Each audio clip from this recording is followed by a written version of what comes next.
We now come to the statement. I call on the Prime Minister to move the statement. Rishi Sunak. Thank you, Mr. Speaker. Before I begin, I know the whole House will join me in paying tribute to Betty Boothroyd, who passed away yesterday. She was a remarkable woman who commanded huge admiration and respect as the first female Speaker of this House. She was as firm as she was fair, and she presided over many historic moments in this House, among them the debates on the Belfast Good Friday Agreement. Her passion, wit and immeasurable contribution to our democracy will never be forgotten. And Mr. Speaker, let us also send our very best wishes to Detective Chief Inspector John Caldwell and his family. He is a man of immense courage who both on and off duty has devoted himself to the service of others. This House stands united with the people and leaders of all communities across Northern Ireland in condemning those who are trying to drag us back to the past. They will never succeed. With permission, Mr. Speaker, I'd like to make a statement on the Northern Ireland Protocol. After weeks of negotiations today, we have made a decisive breakthrough. The Windsor framework delivers free-flowing trade within the whole United Kingdom. It protects Northern Ireland's place in our union, and it safeguards sovereignty for the people of Northern Ireland. By achieving all this, it preserves the delicate balance inherent in the Belfast Good Friday Agreement. And, Mr. Speaker, it does what many said could not be done, removing thousands of pages of EU laws and making permanent, legally binding changes to the Protocol Treaty itself. That is the breakthrough we have made. Those are the changes we will deliver, and now is the time to move forward as one United Kingdom. Mr. Speaker, before I turn to the details, let us remind ourselves why this matters. It matters because at the heart of the Belfast Good Friday Agreement, and the reason it's endured for a quarter of a century, is equal respect for the aspirations and identities of all communities and all its three strands. But the Northern Ireland Protocol has undermined that balance. How can we say the Protocol protects the Belfast Good Friday Agreement when it has caused the institutions of that agreement to collapse? So, in line with our legal responsibilities, we are acting today to preserve the balance of that agreement and chart a new way forward for Northern Ireland. I pay tribute to our European friends for recognising the need for change, particularly President von der Leyen, my predecessors for laying the groundwork for today's agreement,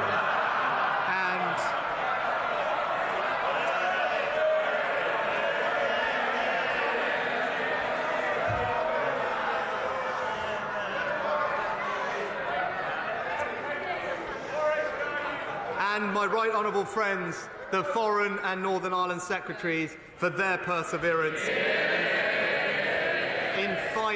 in finally persuading the EU to do what it spent years refusing to do, to rewrite the treaty and replace it with a radical, legally binding new framework. Today's agreement has three equally important objectives. First, allowing trade to flow freely within our UK internal market. Second, protecting Northern Ireland's place in our union. And third, safeguarding sovereignty and closing the democratic deficit. Let me take each in turn.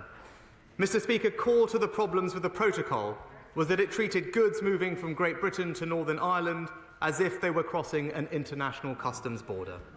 This created extra costs and paperwork for businesses who had to fill out complex customs declarations. It limited choice for the people of Northern Ireland, and it undermined the UK internal market, a matter of identity as well as economics. Today's agreement removes any sense of a border in the Irish Sea and ensures the free flow of trade within the UK. We have secured a key negotiating objective: the introduction of a new green lane for goods destined for Northern Ireland, with a separate red lane for those going to the EU. Within the green lane, burdensome customs bureaucracy will be scrapped, and replaced with data sharing of ordinary existing commercial information. Routine checks and tests will also be scrapped. The only checks will be those required to stop smugglers and criminals. And our new Green Lane will be open to a broad, comprehensive range of businesses across the United Kingdom. I'm pleased to say we have also permanently protected tariff-free movement of all types of steel into Northern Ireland. And for goods going the other way, from Northern Ireland to Great Britain, we have scrapped export declarations, delivering finally completely unfettered trade.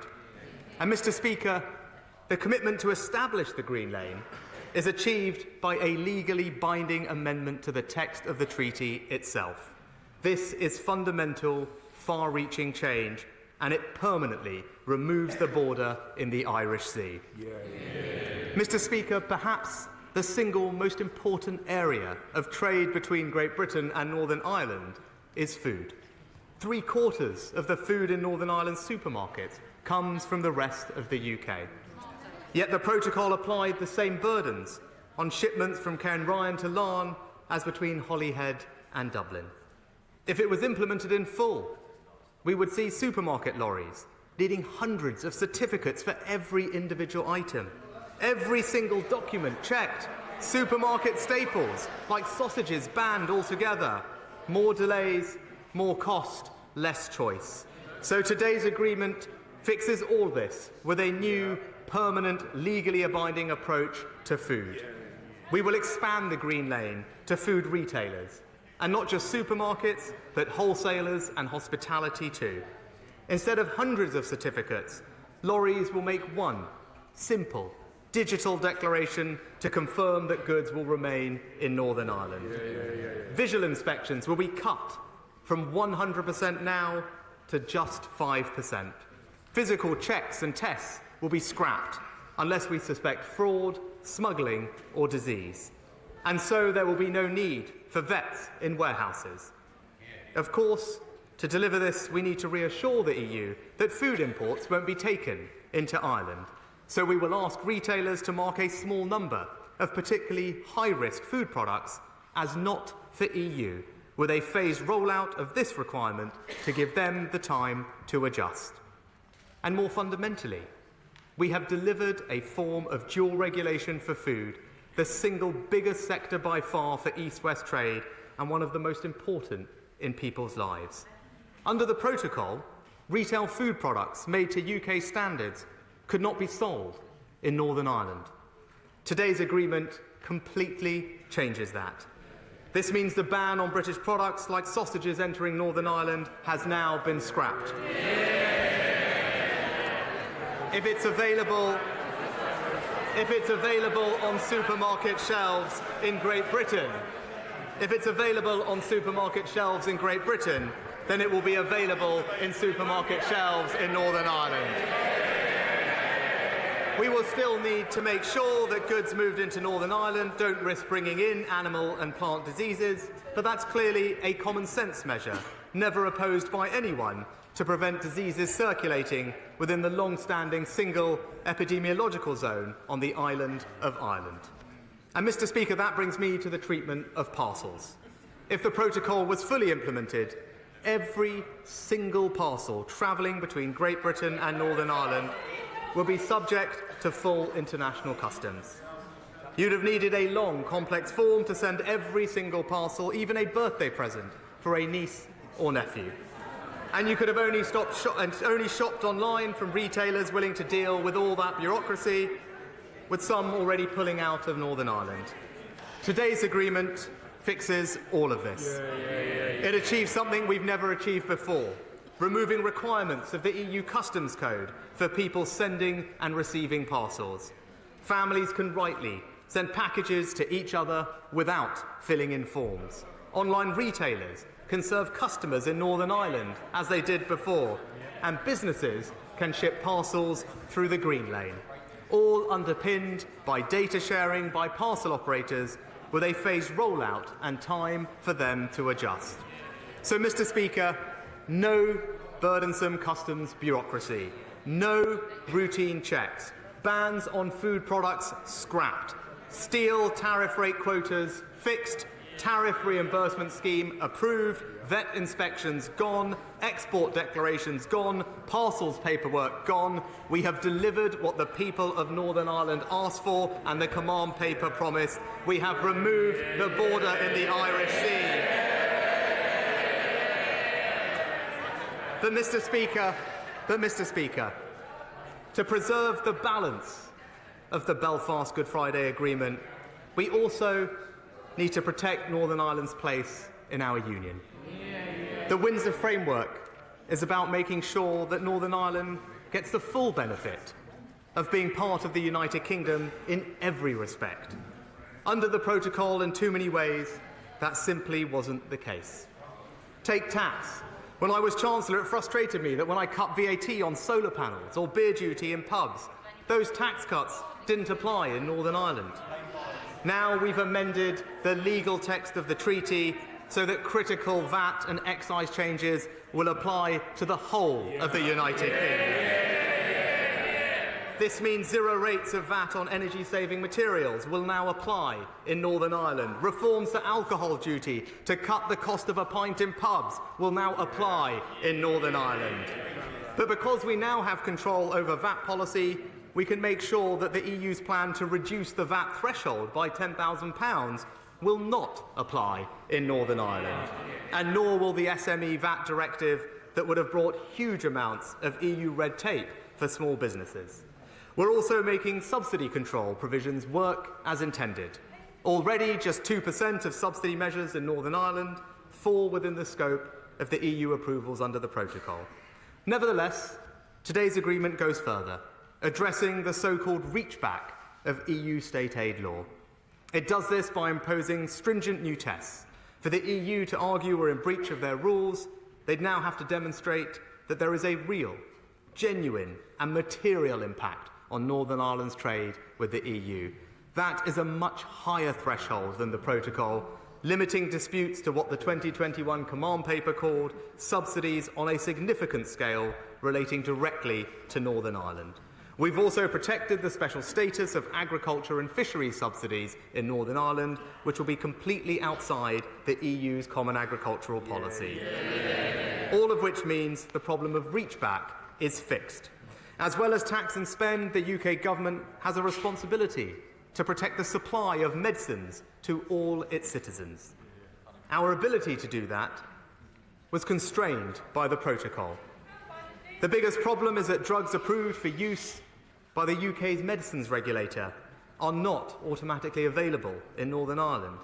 Imagine someone suffering with cancer in Belfast, seeing a potentially life-changing new drug available everywhere else in the UK, but unable to access it at home.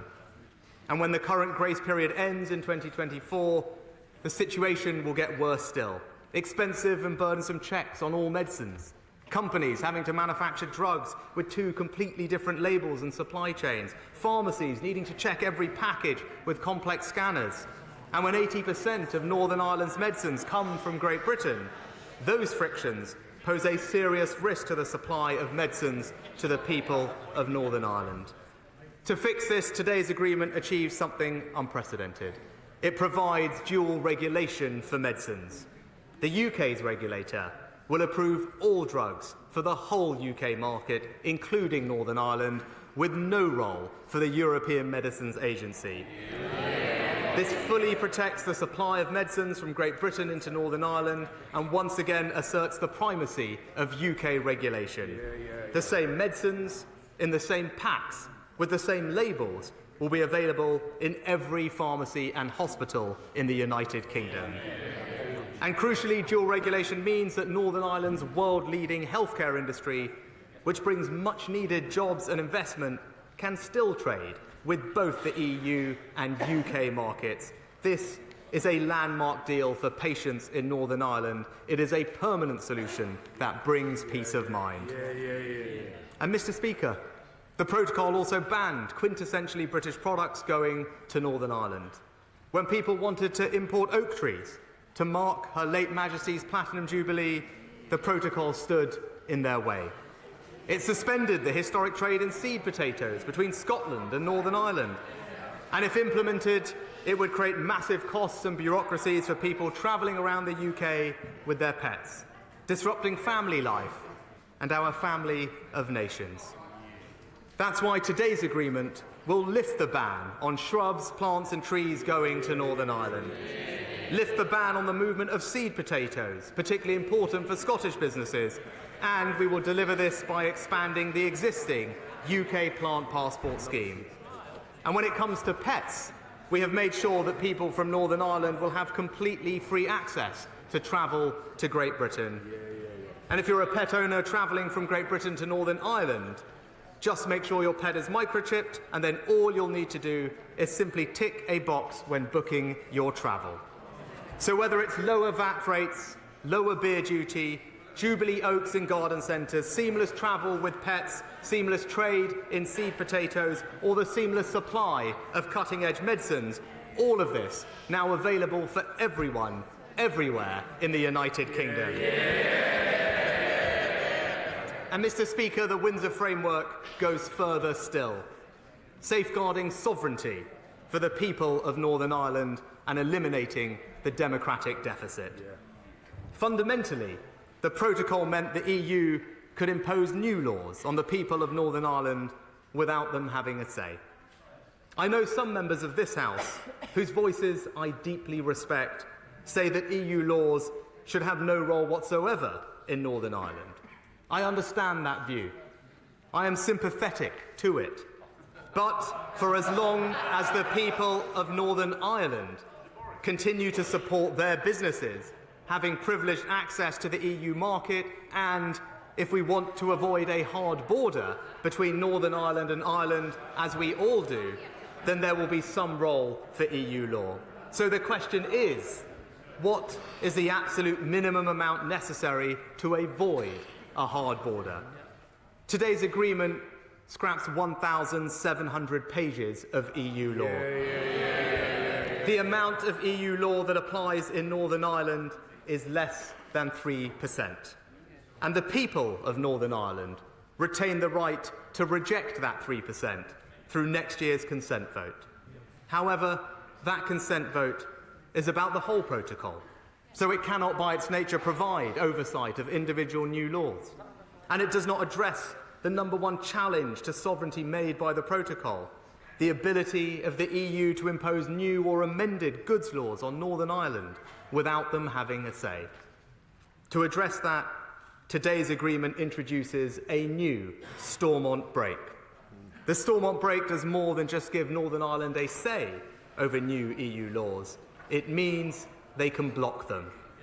How will this work? The democratically elected Assembly can oppose new EU goods rules that would have significant and lasting effects on their everyday lives.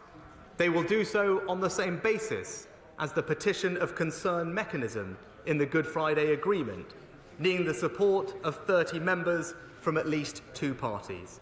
If that happens, the UK government will have a veto. And we will work with the Northern Ireland Assembly and all parties to codify how the UK government will use that veto. And let me tell the House the full significance of this breakthrough. The Stormont break gives the institutions of the Good Friday Agreement a powerful new safeguard. It means the United Kingdom can veto new EU laws if they are not supported by both communities in Northern Ireland. And yes, it is true that until now, the EU had refused to consider treaty change. We were told it was impossible. The EU negotiators would never consider it. But the Stormont break has been introduced by fundamentally rewriting the treaty, specifically the provisions relating to dynamic alignment. That is a permanent change. It ends the automatic ratchet of EU law. And if the veto is used, the European courts can never overturn our decision. And the EU have also explicitly accepted an important principle in the political declaration. It is there in black and white that the treaty is subject to the Vienna Convention. This means that unequivocally the legal basis for the Windsor framework is in international law. I'd like to thank my right honourable friend, the member for Stone, for his support in negotiating this point. And it puts beyond all doubt that we have now taken back control. Mr. Speaker, from the very start, we have listened closely and carefully to views on all sides of this debate. I'm grateful to many members of this House, the communities of Northern Ireland, and the voices of business and civil society for putting forward their suggestions. I want to particularly thank the Northern Ireland business groups that I have spoken to. I hope in today's agreement they recognise we have addressed their concerns. We are delivering stability, certainty, simplicity, affordability and clarity, as well as strengthened representation for the businesses of Northern Ireland. I also want to speak directly to the unionist community. I understand and have listened to your frustrations and concerns, and I would not be standing here today if I did not believe today's agreement marks a turning point for the people of Northern Ireland. It is clearly in the interests of the people and those of us who are passionate about the cause of unionism for power sharing to return. Of course, parties will want to consider the agreement in detail, a process that will need time and care. And there are, of course, many voices and perspectives within Northern Ireland, and it is a job of government to respect them all. But I have kept the concerns raised by the elected representatives of unionism at the forefront of my mind, because it is their concerns with the protocol that have been so pronounced. And what I can say is this: our goal has been to ensure the economic rights of the people of Northern Ireland under the Act of Union and Belfast Good Friday Agreement, placing them on an equal footing with the rest of the UK with respect to tax, trade and the availability of goods. And we have worked to end the prospect of trade diversion, removed any sense of a border for UK internal trade, removed routine customs or checks for goods destined for Northern Ireland, removed thousands of pages of existing EU law and introduced a UK veto on dynamic alignment through the Stormont break. We have created a form of dual regulation where it works and it is needed most in sectors like medicines and food retail. We have delivered unfettered access to the whole UK market for Northern Ireland's businesses, and we will take further steps to avoid regulatory divergence in future. We've secured a clear EU commitment and process to manage future changes with a special goods body, and all of this means Northern Ireland's businesses have continued access to the EU market as they requested. It means we have protected the letter and the spirit of Northern Ireland's constitutional guarantee in the Belfast Agreement, with the Stormont break creating an effective cross-community safeguard. There are, Mr. Speaker, two distinct economies on the island of Ireland, and that will remain the case.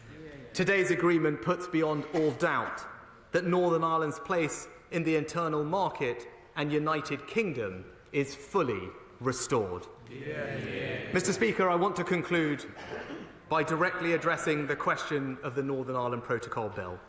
As I and my predecessors always said, the bill was only ever meant to be a last resort, meant for a world where we could not get negotiations going.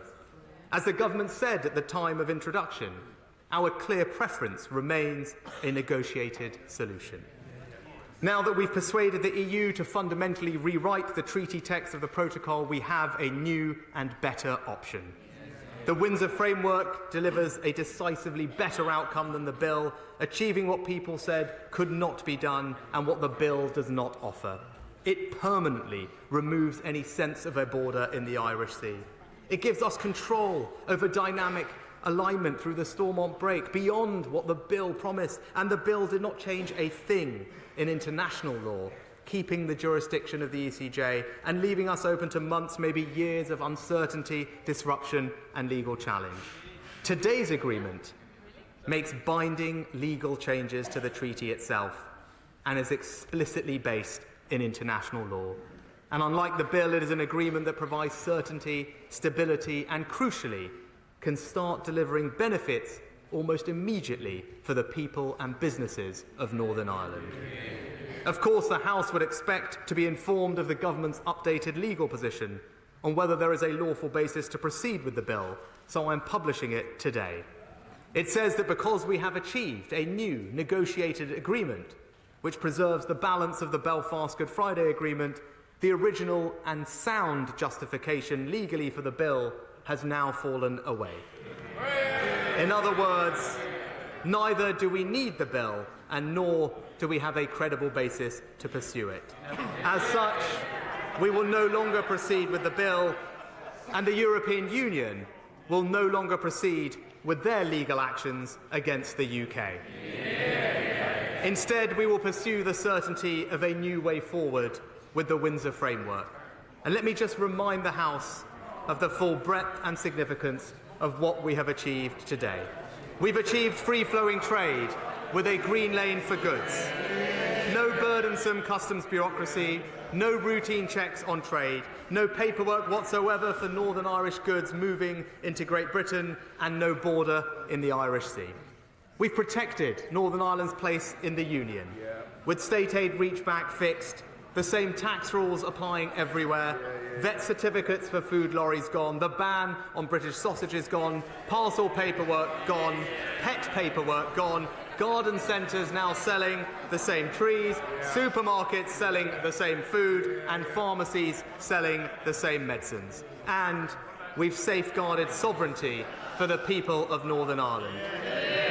With the democratic deficit closed, the Vienna Convention confirmed, thousands of pages of EU law scrapped, and with the Stormont break, we have safeguarded democracy and sovereignty for the people of Northern Ireland. So that is the choice before us, Mr. Speaker. Let us seize the opportunity of this moment, the certainty of an agreement that fixes the problems we face, commands broad support and consensus, and offers us at last the freedom to move forward together. That is what the people of Northern Ireland deserve. That is what the Windsor framework delivers. As a Conservative, a Brexiteer and a Unionist, I believe passionately, with my head and my heart, that this is the right way forward. Right for Northern Ireland, right for our United Kingdom, and I commend it to this House.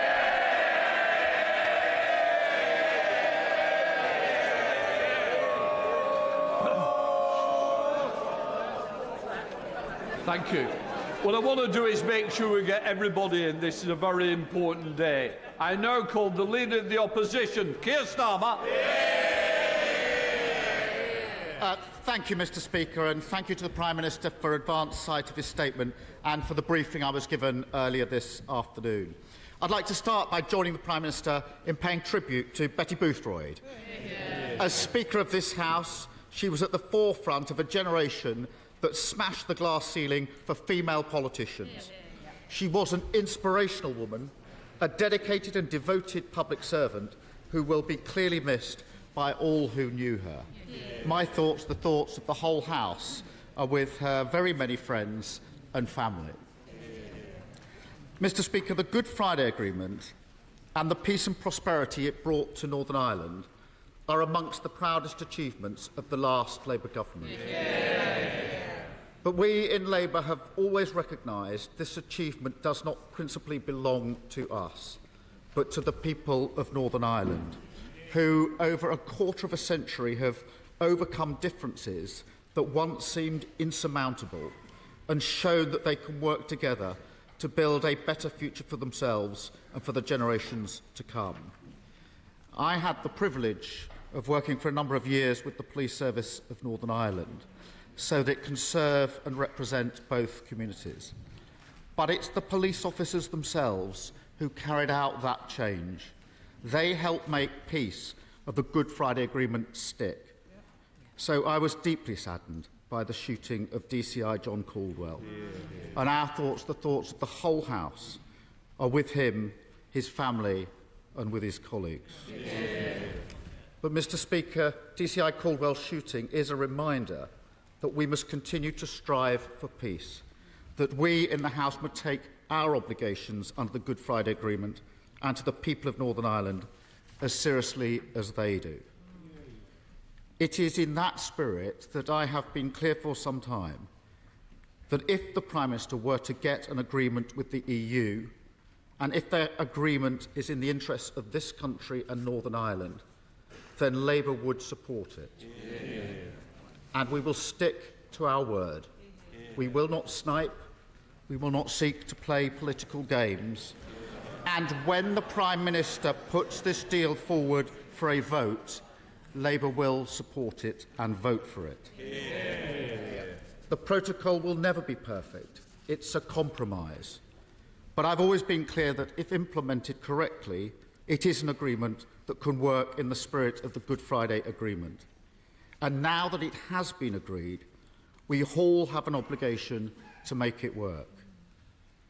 The moral core of the Good Friday Agreement is simple. All people of Northern Ireland have the right to identify themselves and be accepted as Irish or British or both, and freely participating in the economic life of the UK or the Republic of Ireland is an essential part of that. That is why it is good that the deal before us will see fewer unnecessary checks on goods moving between Great Britain and Northern Ireland. The Red and Green Lane proposal is a good one. It will make life easier for business. It will enable the people of Northern Ireland to participate more freely in the economic life of the UK.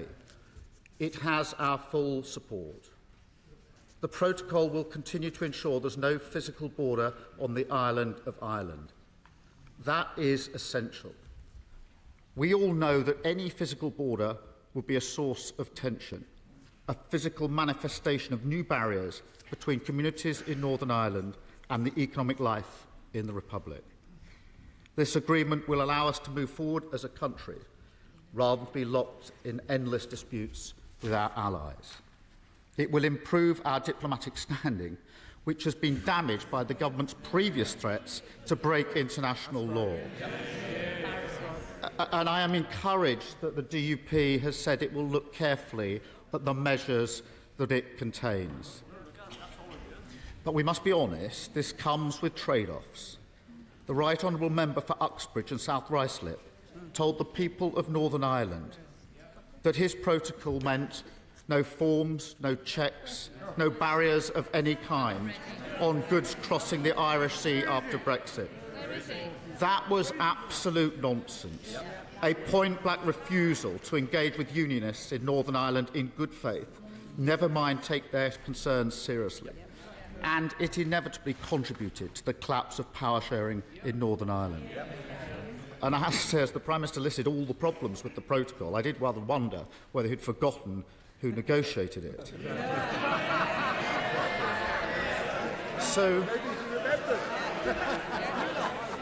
when presenting what this agreement means in practice, and it will take time for everybody to read it and carefully consider it, I urge the Prime Minister to be utterly unlike his predecessor. Do not pretend the deal is something it is not. Where there are trade-offs to be made, argue the case for them. Treat unionists with the respect of frank honesty, not the contempt of bluster. Because in this 25th anniversary year of the Good Friday Agreement, we must once again embrace compromise and put division behind us. This deal is not perfect, but because we recognise that the UK agreed to the protocol and has an obligation to make it work, because we recognise that for the protocol to work, there will inevitably be trade-offs, and because we always recognise that peace and prosperity in Northern Ireland is hard won, Labour will support the Windsor framework. I hope that in coming days others will come to support the agreement in the same spirit and join Labour in voting to make the protocol work, in voting to face the future, in voting for country before party. Thank you, Mr. Speaker. Thank you, Mr. Speaker. Can I thank the right honourable gentleman for his comments and support. I agree with him on the substance of what he has said, and I would just say to him that at this moment in time, the right thing for all of us to do is not to look backwards, but to look forwards to the brighter future that we can see for Northern Ireland. He talks of trade-off, and for me, I would talk of balance, and the delicate balance inherent in the Belfast Good Friday Agreement. And it's important that we respect the aspirations and identities of all communities. And that's what the protocol had unbalanced, and that's what the Windsor framework restores. And I do believe, hand on heart, that the changes we have achieved, the framework that we now have in place, will enable balance to be restored to the people of Northern Ireland. It puts them in control of their destiny. It secures their place in the Union. It safeguards their sovereignty. And on that basis, I hope we can look forward to a brighter future for everyone in Northern Ireland.